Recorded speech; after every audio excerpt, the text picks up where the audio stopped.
The rear hubs on my B7100 were always getting loose.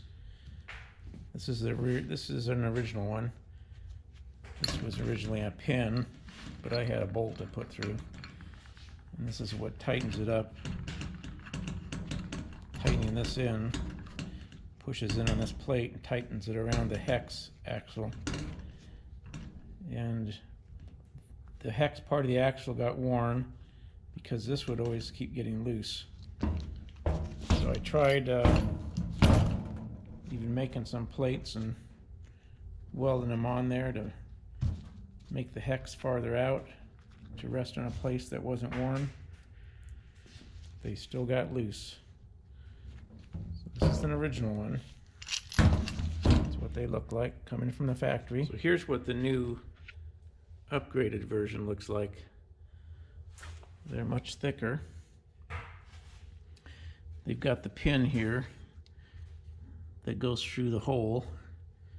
The axle has holes in it, so you can locate the hub farther in or farther out.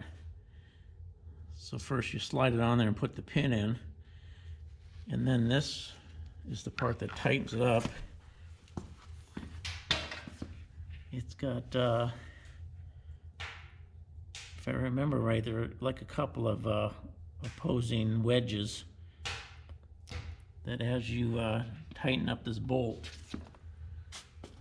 that goes all the way through, it squeezes these pieces together and wedges on the flat of the axle. And even though this shaft is worn pretty bad, this axle is worn, it's nice and solid.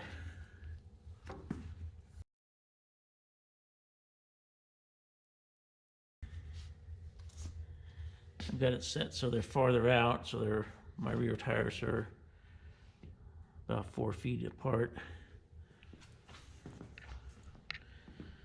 So that's what mine looks like. I have it set way out there like that, so I'm wider. But you can set them in so they're under the fenders. This just gives me more stability, I think.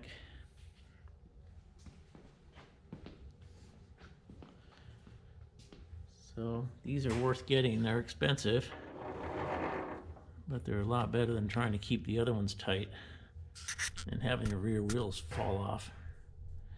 Because I even put grade 8 bolts. These are just a pin to keep it on to locate in the hole. They're not supposed to be tight. This is what tightens it on there. This part. On the old ones, the part that clamps down and tightens it down would never stay tight, so they'd start to wobble and break the pin. So I put grade 8 bolts in it, and it would still break the grade 8 bolts. And once that bolt breaks and it's loose, your rear tire can come off. So as you can see, this one hasn't even moved. I can still turn that pin right there. It's still located in the hole. I don't think I've ever had to retighten this once I put it on. It's been on there probably 3-4 years. These also fit other models besides the B7100.